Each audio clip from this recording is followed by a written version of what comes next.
कौन सा topic start किया है? Cell biology. ऐसा टॉपिक है जिससे 1 से 2 क्वेश्चन सभी एग्जाम में आते हैं। ओके, बेसिक टॉपिक है, ध्यान से समझना। सबसे पहले कुछ बातें करते हैं। जनरल नंबर 1, मैंने कहा एक वर्ड होता है साइटोलॉजी।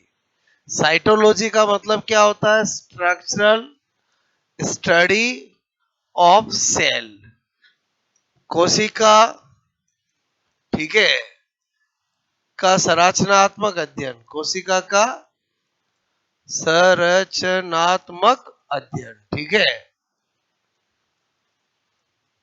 इसको क्या बोलते हैं? साइटोलॉजी। मैंने ऊपर टाइटल क्या डाला? Cell biology. तो पहले बेसिक चीज तो यही पता होना चाहिए कि साइटोलॉजी और सेल बायोलॉजी में क्या अंतर होता है। दूसरा पॉइंट क्या लिख रहा हूं? Cell biology. सेल बायोलॉजी का मतलब होता है, बोलो आपसे मैं कह रहा हूं, ठीक है, structural and functional study of cell. मतलब समझ में आया? एक कोशिका की संरचनात्मक क्रियात्मक दोनों अध्ययन क्या कहलाता है? Cell biology. बोलो, मैंने कहा कोशिका, ठीक है, का संरचनात्मक एंड क्रियात्मक अध्ययन, ठीक है। आई बात समझ में? इसका मतलब इस चैप्टर में तो मैं हर सेल ऑर्गेनल के स्ट्रक्चर बताऊंगा तो फंक्शन भी बताऊंगा, और हर एक का स्ट्रक्चर पढ़ेंगे तो फंक्शन भी पढ़ेंगे। तो जाएगा बेटा, ऊपर क्या लिखना है? बोलो, सेल बायोलॉजी। इसीलिए यूनिट का नाम क्या रहता है? सेल बायोलॉजी, क्योंकि हर एक की हम स्ट्रक्चर बनाएंगे तो फंक्शन भी बताएंगे। बात समझ में आई? बोलो आपको। अच्छा, मैंने कहा सर्वप्रथम जब कोई कुछ नहीं जानता था, सर्वप्रथम रॉबर्ट हुक, ठीक है, रॉबर्ट हुक, ठीक है, ने स्वयं द्वारा बनाए माइक्रोस्कोप, स्वयं द्वारा बनाए माइक्रोस्कोप से कॉर्क सेल, बोलो कॉर्क सेल, ठीक है, को देखा। बोलो क्या देखा? कॉर्क सेल को देखा, ठीक है। बात समझ में आए? बोलो। और इसने सेल का मतलब बताया स्मॉल होलो स्पेस। क्या बताया? बोलो, स्मॉल होलो स्पेस। ओके, पहले सेला कहा था, फिर इसी ने नाम सेल दिया है। तो सेल वर्ड किसने दिया है? रॉबर्ट हुक ने। बात समझ में आया? बोलो। अच्छा, ये कैसी सेल थी? डेड सेल थी। इसका मतलब रॉबर्ट हुक ने पहली सेल देखी तो है, लेकिन वो लिविंग देखी, नॉन लिविंग देखी? बोलो, नॉन लिविंग। कॉक सेल कैसी होती है? नॉन लिविंग होती है। क्लियर? आपसे मेरे को देखा। बोलो, आपसे मेरे को, मैं अगर इतना लिख दूं, डेड सेल देखी। ओके, समझ आओगे? बोलो। अच्छा, उसके बाद फोर्थ पॉइंट, सर्वप्रथम, बोलो लिविंग सेल, ठीक है, को ल्यूवेनहॉक, नाम सुना नहीं सुना कभी? और ल्यूवेनहॉक का नाम सुना नहीं सुना? बोलो। हाँ, एंटनी वॉन ल्यूवेनहॉक, पूरा सम्मान के साथ नाम, प्यार से क्या बोलते हैं? ल्यूवेनहॉक, ठीक है। ओके, बच्चा कह रहा तो पूरा लिखते हैं, एंटनी वॉन, ठीक है, ल्यूवेनहॉक, ठीक है, ने, बोलो आपसे मैं कहूं, ने देखा, ठीक है। ओके, फिर मैं आपसे कहूं फादर ऑफ साइटोलॉजी, बोलो कौन होगा? रॉबर्ट हुक ही होगा। और सबसे पहले तो उसी ने, बोलो, इंट्रोड्यूस किया, सेल नाम भी उसी ने दिया, ठीक है। तो कौन होगा? बोलो, रॉबर्ट हुक, ठीक है, रॉबर्ट हुक, ठीक है। अच्छा, फादर ऑफ इंडियन साइटोलॉजी, ठीक है। हम जब भी कोई चीज पढ़ते हैं तो हमें ये भी पता होना चाहिए। बात समझ ना, जैसे हम फादर ऑफ फिजियोलॉजी करते हैं, प्लांट फिजियोलॉजी ऐसे टॉपिक पढ़ेंगे, तो उसका फादर कौन है सर? बोलो, स्टीफन हेल्स, नाम सुना होगा। But father of Indian plant physiology कौन है सर? जेसी बॉस। ऐसे इकोलॉजी पढ़ते हैं। और समझे समझे। और ये वाले ज्यादा पूछे जाते हैं आपको। कौन से वाले बोलो? इंडियन। ठीक है, ए के शर्मा। बोलो क्या है? ए के शर्मा। नाम से फीलिंग्स आती है। और आती कि नहीं आती बोलो? सीधी सी बात है। अच्छा, ये इसकी फीलिंग्स इंडिया की नहीं आती है। ओके, या क्या बता रहा हूँ समझ में आ रहा है बोलो आपको? अच्छा, उसके बाद मैं क्या बता रहा हूं? नंबर 7, स्लाइडन एंड स्वान। नाम सुने बोलो? ने सेल थ्योरी, बोलो कोशिका सिद्धांत दिया। बहुत सी बार एग्जाम में पूछा गया है कि कोशिका सिद्धांत किसने दिया है बोलो? किसने दिया बोलो? इसमें एक जूलॉजिस्ट है, एक बॉटनिस्ट है। एक कौन है? एक कौन है? ये टॉपिक कॉमन है बोलो। और समझे समझे बोलो। सेल एनिमल में भी होती है, प्लांट में भी होती है। दोनों में अंतर भी देखेंगे। प्लांट में जो सेल ऑर्गेनल है वो भी पढ़ेंगे, एनिमल में वो भी पढ़ेंगे। सेल बायोलॉजी में क्लोरोप्लास्ट भी पढ़ते हैं, सेंट्रियोल भी पढ़ते हैं। और समझे समझे बोलो, क्लियर? तो सेल थ्योरी जो दी है वो स्लाइडर और स्वान ने दी है। कौन बॉटनिस्ट है, कौन जूलॉजिस्ट है, कौन वनस्पतिज्ञ है, और कौन जंतु जंतु? बोलो, आपसे मैं कहूँ जूलॉजिस्ट है, बताओ। अच्छा, नहीं पता चल रहा है आपको? मैं कहूँ, बुरा मत मानना, कुत्ते को क्या बोलते हैं? अच्छा, वो प्लांट होता है कि एनिमल? एनिमल। ओके, समझ जाओगे बोलो? और समझे ही समझे बोलो? याद करना है, एग्जाम में पूछा गया है कि सेल थ्योरी में बोलो किसने दी? प्रो ब्रैकेट में एक का जूलॉजिस्ट, बॉटनिस्ट जूलॉजिस्ट। पता चला दोनों नाम तो याद था, वहां वही कंफ्यूज हो गया, जूलॉजिस्ट कौन, बॉटनिस्ट कौन। तो मैंने जो बताया वो समझ में आया बोलो? ओके, ये जनरल बात बता रहा था, आप पहले इतना नोट करोगे, ठीक है?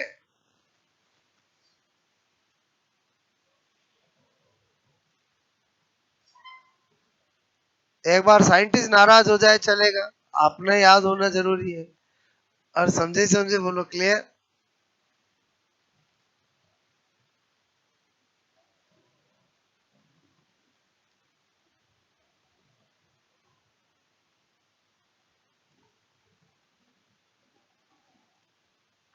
ये क्या लिखा समझ के बोलो? स्ट्रक्चरल स्टडी ऑफ सेल, ठीक है?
ओके,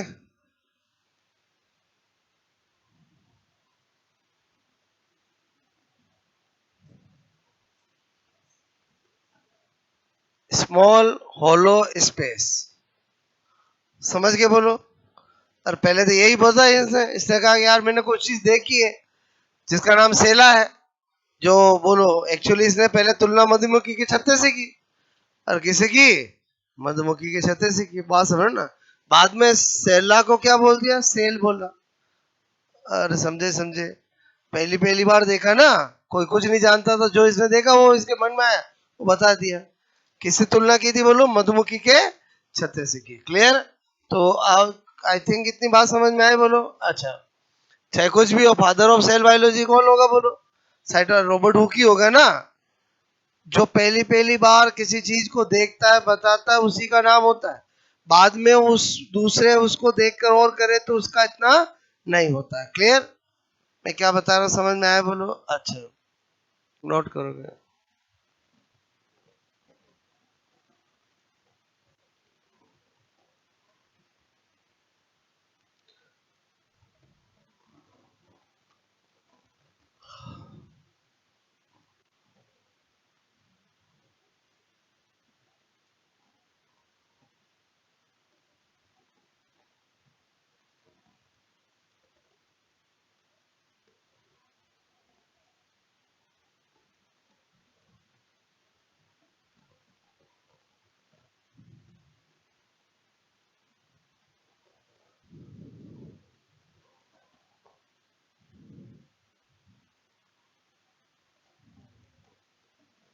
बी ए जेड समझ के बोलो, बॉटनिस्ट और जूलॉजिस्ट।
ओके,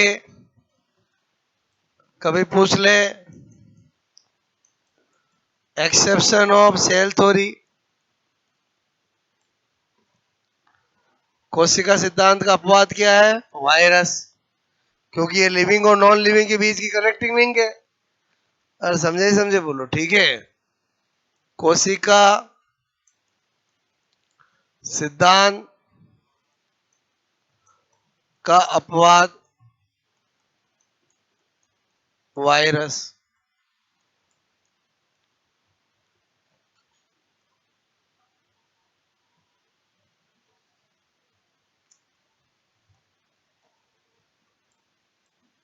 वायरस, ठीक है, animal, sorry, living and non living के मध्य की संयोजक कड़ी होता है। Connecting link between living and non living, ठीक है।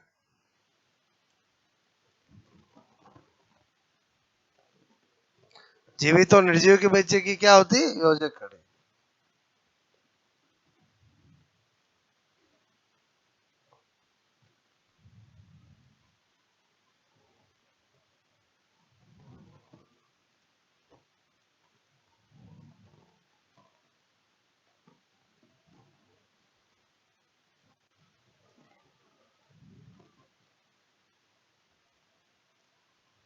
ओके।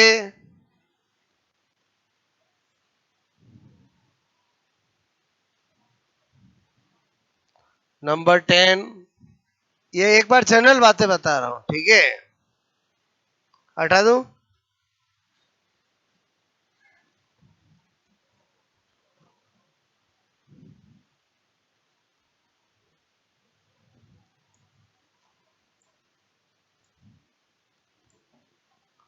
ठीक है। नंबर 10 क्या है? रोडोल्फ विर्चो। जब भी सेल बायोलॉजी पढ़ते हैं इसको याद करना ही पड़ेगा। क्यों याद करना पड़ेगा? स्टेटमेंट दिया, सेलुलाई सेलुला। क्लियर? क्या स्टेटमेंट दिया बोलो? सेलुलाई सेलुला, अर्थात नई कोशिका, न्यू सेल का निर्माण पुरानी कोशिका मतलब ओल्ड सेल से होता है। समझे ही समझे बोलो। कितनी बार कंपटीशन में ये पूछा जा चुका है, सेलुलाई सेलुला स्टेटमेंट किसने दिया? किसने दिया भाई? रोडोल्फ विर्चो ने। ध्यान रखना, बहुत इंपॉर्टेंट है। क्लियर? और सेलुलाई सेलुला का मतलब समझ के बोलो? नई कोशिका का निर्माण पुरानी कोशिका से होता है। ठीक है?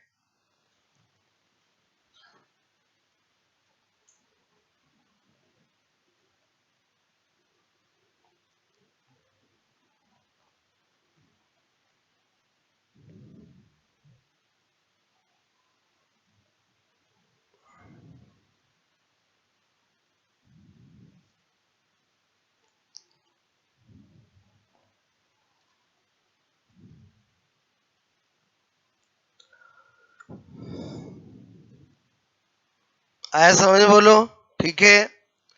अब मैंने कहा हमें बेसिक बातें पहले क्या सीखनी है? Difference between prokaryotic and eukaryotic cell. ठीक है? बोलो किसमें? प्रोकैरियोटिक और यूकैरियोटिक सेल। ठीक है? ये प्रो कैरियोट, ठीक है, ये यू कैरियोट। ठीक है? Prokaryotic cell, eukaryotic cell. ठीक है? इधर देखो, प्रो का मतलब क्या होता है? प्रिमिटिव। कैरियोट का मतलब क्या होता है? न्यूक्लियस। ठीक है? यू का मतलब क्या होता है? एडवांस। और कैरियोट का मतलब क्या होता है? न्यूक्लियस। इसका मतलब पहला पॉइंट ही क्या होगा कि इनमें, मैंने कहा इनमें प्रीमिटिव न्यूक्लियस, प्रीमिटिव न्यूक्लियस मतलब आदिम केंद्रक उपस्थित। प्रोकैरियोटिक सेल में न्यूक्लियस कैसा होता है? प्रिमिटिव। ठीक है? इसमें, इनमें एडवांस न्यूक्लियस उपस्थित। दूसरा पॉइंट क्या? मैंने अगर प्रिमिटिव न्यूक्लियस बोला इसका मतलब क्या है? मैंने कहा इनके न्यूक्लियस में, न्यूक्लियस में न्यूक्लियर मेम्ब्रेन, न्यूक्लियर मेम्ब्रेन का मतलब हिंदी में क्या? केंद्रक झिल्ली, केंद्रक झिल्ली कोमा न्यूक्लियोलस। न्यूक्लियोलस का मतलब क्या होता है? केंद्रिका। हिस्टोन, प्रोटीन, ठीक है, सब क्या होते हैं बोलो, एब्सेंट। ठीक है, इसलिए न्यूक्लियस को क्या बोलते हैं, प्रिमिटिव। और अगर मैंने इधर एडवांस बोला है, इसका मतलब क्या होगा बोलो, मैंने कहा न्यूक्लियर मेम्ब्रेन,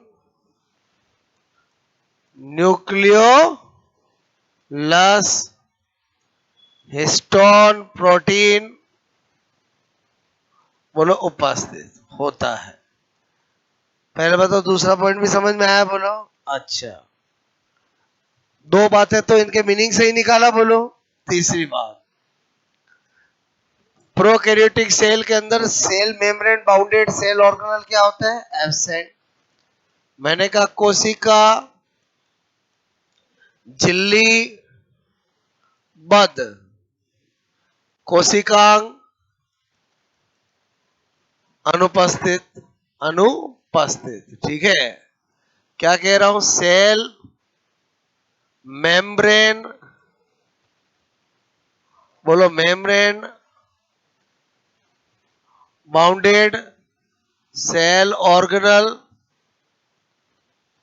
एब्सेंट। ठीक है, और इधर इतना सा लिख दो बोलो, उपस्थित समझ जाओगे बोलो, प्रेजेंट। ठीक है, इसका मतलब अगर मुझे कोई पूछे माइटोकॉन्ड्रिया होगा क्या, नहीं। गोल्जी बॉडी होगा क्या, नहीं। हर वो सेल ऑर्गन जो मेम्ब्रेन बाउंडेड है वो इधर एब्सेंट होगा, इधर प्रेजेंट होगा। समझ गए बोलो, एक ही लाइन में आ गया है। फिर मैंने कहा यहां पर मीजोसोम, मीजोसोम, ठीक है, क्या होता है, उपस्थित। इधर क्या होता है बोलो, मीजोसोम, बोलो आपसे मैं कहूं एब्सेंट। एक्चुअली इनमें मीजोसोम क्या है, मैंने कहा एनालोगस ऑफ माइटोकॉन्ड्रिया। जो काम हमारे माइटोकॉन्ड्रिया करता है यूकेरियोटिक सेल में, वो काम इनमें कौन करता है, मीजोसोम करता है। वो काम, इसका मतलब एनालोगस के होमोलोगस, एनालोगस, एनालोगस होमोलोगस, समझते हो नहीं समझते बोलो। कोई कार्य में समान हो, एनालोगस, कोई संरचना में समान हो, होमोलोगस। क्लियर। तो मैंने कहा मीजोसोम, ठीक है, बोलो मैंने कहा ये इनमें क्या होता है, उपस्थित होता है। और एनालोगस टू माइटोकॉन्ड्रिया है, एनालोगस ऑफ माइटोकॉन्ड्रिया। अरे माइटोकॉन्ड्रिया के समवर्ती, समझे नहीं समझे बोलो, क्लियर। और इधर तो बोलो क्या होगा, एब्सेंट, क्योंकि इधर तो साक्षात माइटोकॉन्ड्रिया होता है। कहाँ जरूरत है मीजोसोम की, समझ में आया बोलो। अच्छा, नंबर 5, प्लाज्मिड, नाम सुना, प्लाज्मिड नाम सुना। इधर क्या होगा, उपस्थित, और इधर क्या होगा बोलो, प्लाज्मिड एब्सेंट। समझे नहीं समझे बोलो। प्लाज्मिड होता क्या है, एक्स्ट्रा क्रोमोसोमल पार्ट, उसको क्या बोलते हैं, प्लाज्मिड। ये कितनी बार एग्जाम में पूछ लिया है, प्लाज्मिड क्या होता है। आंसर क्या जाएगा, एक्स्ट्रा क्रोमोसोमल पार्ट। बायोटेक्नोलॉजी में तो पूरा प्लाज्मिड, उसकी सब स्ट्रक्चर सब कुछ पढ़ते हैं। और समझे समझे बोलो।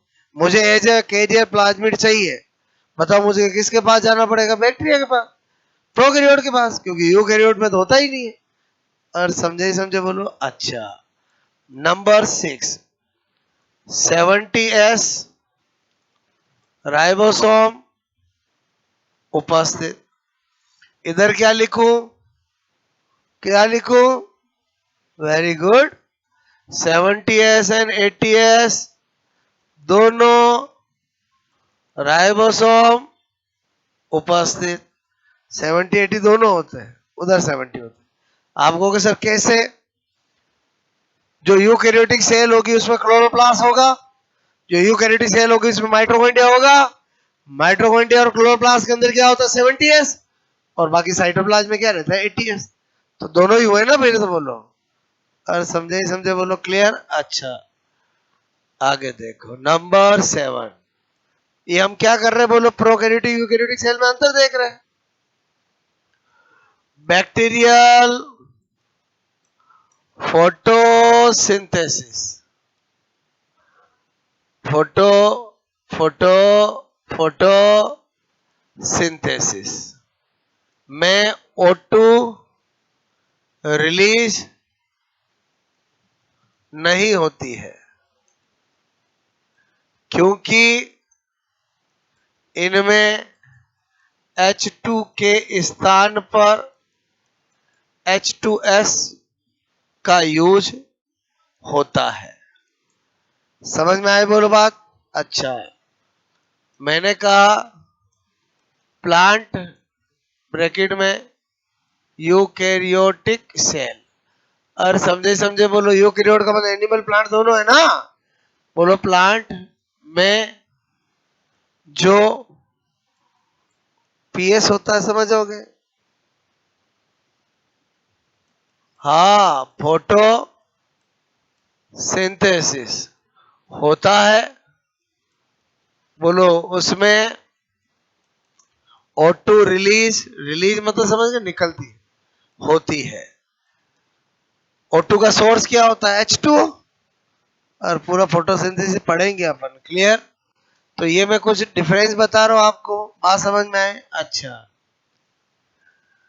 बोलो बैक्टीरियल सेल साइज में बहुत छोटी होती है कंपेरेटिवली, ठीक है। और ये बोलो बैक्टीरियल मतलब प्रोकैरियोटिक सेल से बड़ी होती है। और समझे समझे बोलो क्लियर? अच्छा, आप नोट करोगे, ठीक है।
ओके,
हो गया?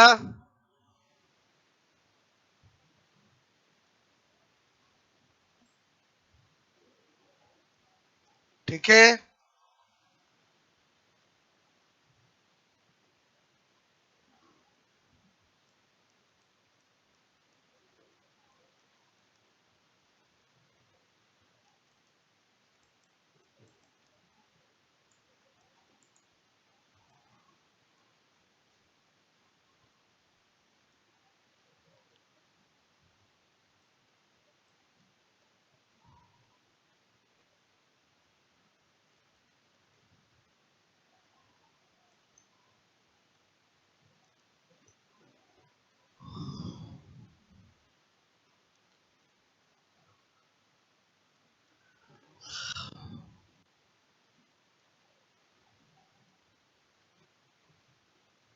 प्लाज्मिड का मतलब क्या होता है? एक्स्ट्रा क्रोमोसोमल पार्ट, ऐसा ही ऑप्शन में लिखा हुआ आता है।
ओके।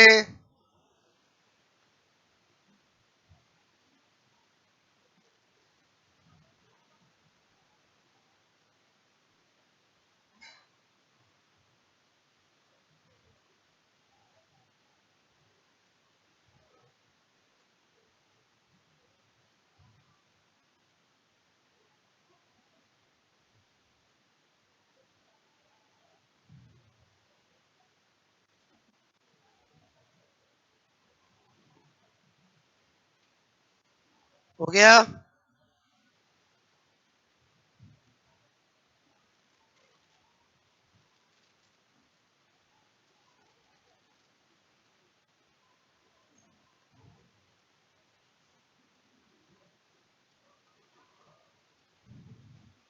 ये अपने आप में एग्जाम में क्वेश्चन आता है। बैक्टीरियल फोटोसिंथेसिस में O2 क्यों नहीं निकलती है? कारण क्या होगा? क्योंकि H2O की जगह क्या यूज किया जाता है? H2S। बात समझ ना?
हो गया?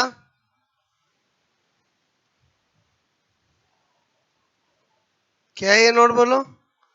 ये तो अभी अपन क्या बेसिक देख रहे हैं, प्रोकैरियोटिक सेल यूकैरियोटिक सेल में क्या अंतर होता है। क्लियर? ओके। तो आपको यहाँ कहानी समझ में आई बोलो आपको? और यहाँ तक कहानी समझ में आई नहीं आई बोलो? क्लियर? और डिफरेंस देखना चाहते हो तो नंबर 9 लिख लो। बोलो प्रोकैरियोटिक की जो सेल वॉल होती है वो जटिल होती है, और प्रोकैरियोटिक की सेल वॉल क्या होती है? जटिल, पेप्टिडोग्लाइकान की बनी होती है। जबकि यूकैरियोटिक में प्लांट की cell wall as compare to कम कॉम्प्लेक्स जटिल होती है और सेलुलोज और पैक्टिन की बनी होती है। ठीक है? तो मैंने कहा सेल वॉल बोलो कॉम्प्लेक्स, ऐसे लिख दो complex cell wall, complex cell wall. बोलो जटिल, जटिल कोशिका भित्ति, जटिल कोशिका भित्ति। ठीक है? पेप्टिडो ग्लाइकान, ठीक है, पेप्टिडो ग्लाइकान की बनी होती है। और इधर क्या बोलूंगा? Less complex cell wall. ठीक है? या ज्यादा बेटर वर्ड होगा सिंपल, और एक ही बात है ना, simple cell wall and cellulose, cellulose and pectin. ठीक है? सेलुलोज तथा पैक्टिन की बनी होती है।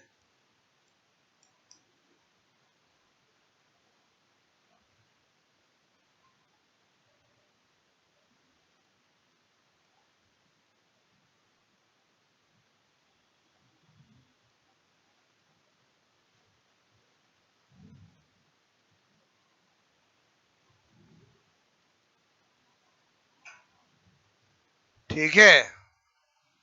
समझे कि नहीं समझे मेरी बात?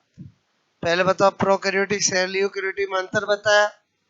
कल हम प्लांट सेल एनिमल सेल में अंतर देखेंगे, फिर एक सेल में क्या क्या होता है वो देखेंगे, और फिर कहानी चालू होगी सेल वॉल के स्ट्रक्चर फंक्शन, सेल मेम्ब्रेन की स्ट्रक्चर फंक्शन, साइटोप्लाज्म में सभी सेल ऑर्गेनल की स्ट्रक्चर फंक्शन, और न्यूक्लियस की स्ट्रक्चर फंक्शन। बोलो बात समझो ना? ठीक है? ओके, इतना नोट कर लिया बोलो? ठीक है, चलो।